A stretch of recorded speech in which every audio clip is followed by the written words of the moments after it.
Momento jurídico com o doutor Eduardo Berbigier. Seja muito bem-vindo, doutor. Olá, Joyce. Está aqui.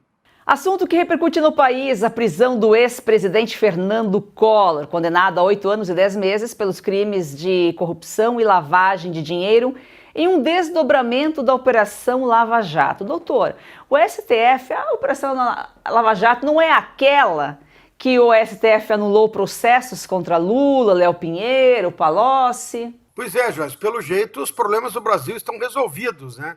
Pelo jeito o problema da Lava Jato era o Collor, o problema do Brasil era o Collor e agora estamos com todos os problemas resolvidos. Agora acho que podemos seguir adiante, o culpado por toda a corrupção do Petrolão está na cadeia e agora a vida nova, todos os outros são inocentes e podemos seguir a nossa vida, né? Pelo menos é isso que o STF e grande parte da imprensa aí quer fazer o Brasil crer, né? O resto, o Lula é inocente, José Dirceu, Palocci, grande parte dos deputados aí, José Genuíno, enfim, os outros empreiteiros são todos inocentes. O único culpado é o Fernando Collor e o Barusco, o Pedro Paulo, aquele gerente, os outros todos são inocentes, né? É vergonhoso, né, o que está acontecendo aí ao apagar das luzes da Lava Jato. Óbvio que não defendo o Fernando Collor, corrupto desde a década de 90, né? Desde a época do seu impeachment, já envolvido em escândalos de corrupção, mas o Fernando Collor é a pequena pontinha do iceberg do que aconteceu na Lava Jato, né? Óbvio que se beneficiou de fraudes na Petrobras, né? Como tantos outros. Nós vemos aí o que aconteceu na Lava Jato. A Lava Jato é o que acontece no Brasil de décadas atrás. É o Centrão mandando no governo e o governo cedendo e acomodando cargos públicos e desvio de dinheiro. E isso tomou uma proporção exponencial no primeiro governo Lula, no segundo, não sabemos como está nesse, né? Mas nos dois governos Lula, isso tomou uma proporção muito mais alta, né? O governo acomodando para ter seus projetos aprovados, a sua base garantida, distribuindo cargos, loteando, porque um deputado lá de Porto Alegre ou lá do Nordeste, digamos assim, quer um cargo na Petrobras. Qual o objetivo? Óbvio que o objetivo é dinheiro. Um deputado que não tem nenhum conhecimento técnico na área, por que quer colocar os seus apadrinhados? Obviamente que quer desviar dinheiro, quer ganhar dinheiro, quer conseguir enriquecer. E é isso que acontece na Petrobras e tantas outras empresas públicas, e aconteceu a rodo no governo Lula.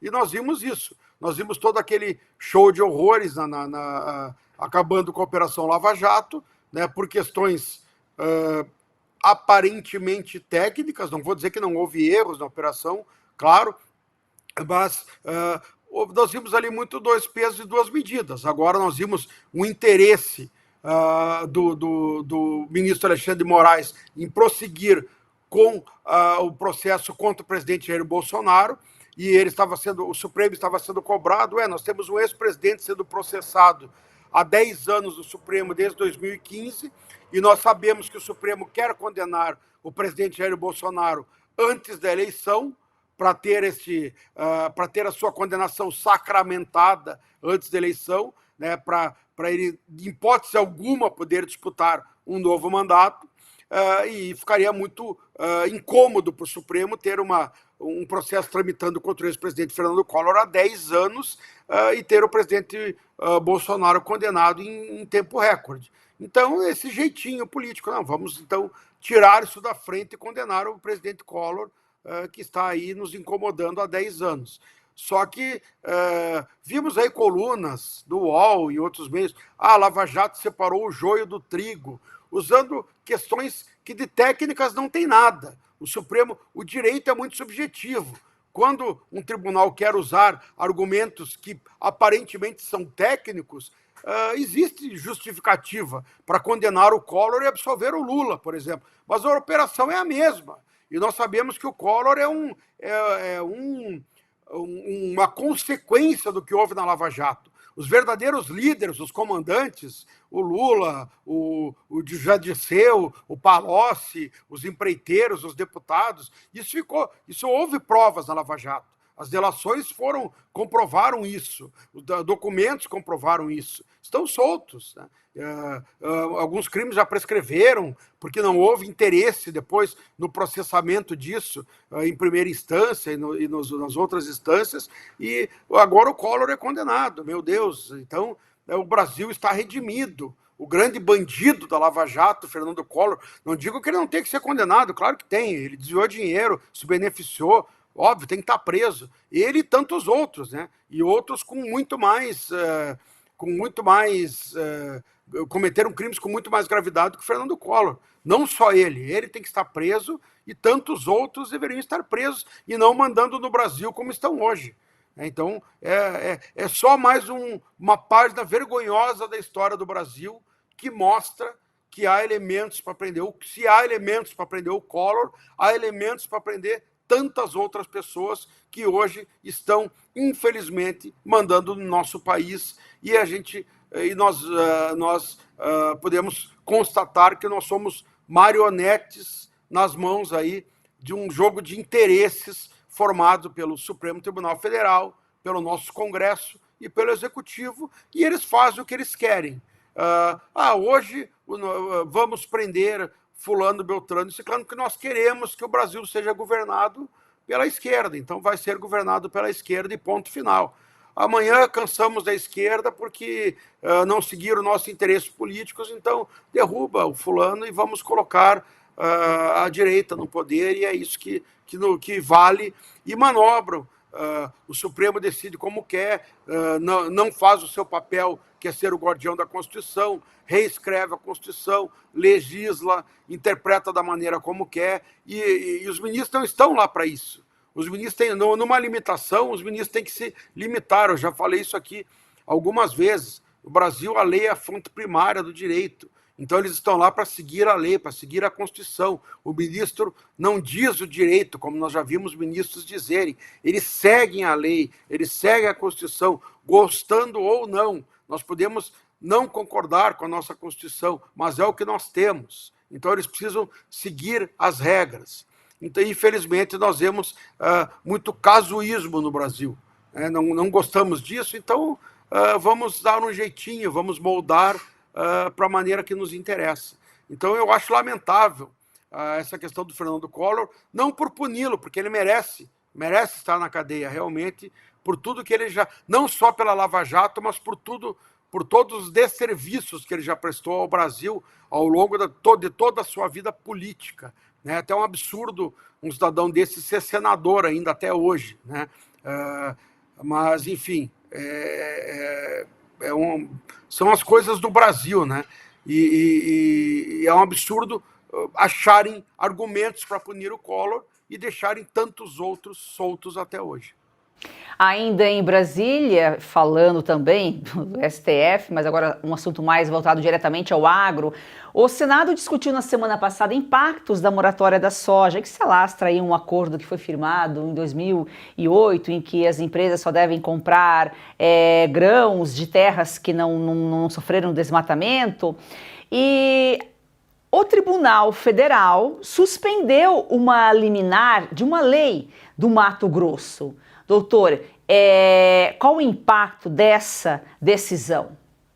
O grande absurdo na moratória da soja é o seguinte. Primeiro que deixaram as ONGs participar dessa discussão. E nós sabemos que as ONGs, a maioria não entende nada do agro, são um foco gigantesco de interesses de países que não conseguem competir com o agro brasileiro e tem interesse em plantar discórdia com o agro aqui nacional, e as ONGs são financiadas largamente por competidores brasileiros, e aqui até financiadas por muitas vezes pela esquerda, muitas vezes com dinheiro até obscuro, e ONGs sem um propósito claro e sem prestarem contas de onde vai esses recursos. Então, essa moratória foi discutida pelo governo, né? Isso foi no governo Lula, foi em 2006, isso foi discutido, foi do governo entre o Lula 1 e 2 ali, valendo a partir de 2008. Foi o governo, foi as ONGs, não lembro as outras participações, mas enfim, os representantes do agro mesmo não participaram como deveriam. Qual o principal absurdo da moratória da soja? As empresas poderiam aderir voluntariamente, só que não comprar soja de produtores de áreas desmatadas na Amazônia legal a partir de 2008, mesmo que desmatadas legalmente.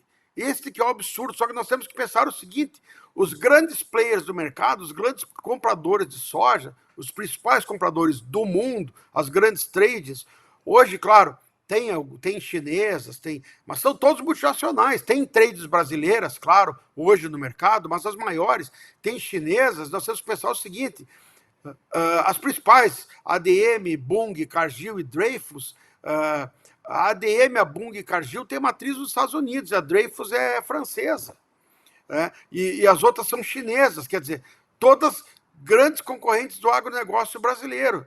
Então, todas têm interesse em concorrer, em minar o produtor rural brasileiro, que é hoje o maior player mundial do agronegócio. Quer dizer, vamos dar esse canhão na mão dos compradores de grãos que são multinacionais, colocando isso, ainda que áreas desmatadas legalmente, sendo que o Brasil tem um dos códigos florestais mais rígidos do mundo. Quer dizer, se o agricultor derruba a floresta para produzir dentro do Código Florestal a partir de 2008, quer dizer, ainda assim os compradores de grãos têm o direito de impor barreiras para comprar. Isso é um absurdo, entendeu? E agora o Mato Grosso fez uma legislação defendendo isso, não concedendo incentivos fiscais para empresas que aderem a essa moratória, né?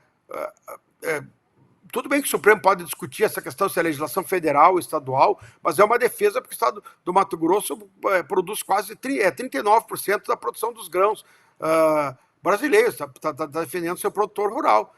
Então, o estado do Mato Grosso está tentando defender o seu produtor contra uma legislação que, na minha opinião, é abusiva.